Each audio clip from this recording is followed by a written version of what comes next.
Okay, well, I'll start that story. We bought it in Portland the day before it was going on the auction block. Fast forward, that was 5 years ago, and our first car show was right here, and we met you.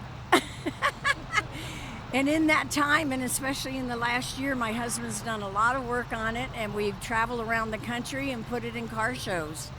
So tell them something about the engine. It's a 350 Chevrolet, 300 horsepower. And the original owner was an apple orchard farmer.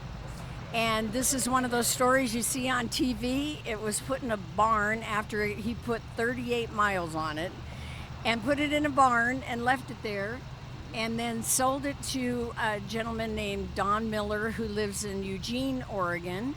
And he was the one that we met. We were visiting friends up in Oregon, and we talked him into taking it off the auction block and selling it to us. So it looks really fresh. What's happened to this vehicle? go right ahead, Joe. Everything. What happened to it is Joe Dorsey. Well, it's been repainted. It's got a new engine. The woodwork's been done.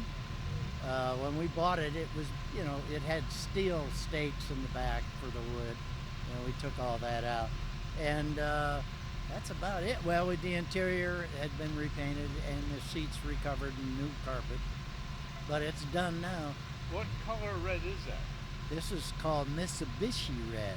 Oh, okay. Yeah. Now, I noticed something on the gear shift or the brake lever inside. Tell me about what that is. On the gear shift is an old-fashioned Frank Sinatra microphone, because when I was younger, I was a singer from the time I was actually 11, but on the road from the time I was 19, and I was blessed to sing all over Las Vegas and Atlantic City and Reno and Tahoe, and on a USO tour of Southeast Asia. And I have to be honest, it's great to copy great ideas. And we were at another car show one day, and I called Joe over. I said, look at that gear shift. I said, there's a microphone on it. I want one. And being the good husband that he is, he found it, and that's what we did. So what was you've been taking this to car shows, right? Yes. We've got quite a few trophies now. It's very exciting. We've done a couple of the Good Guys shows. One was in Del Mar at the racetrack. We were just there.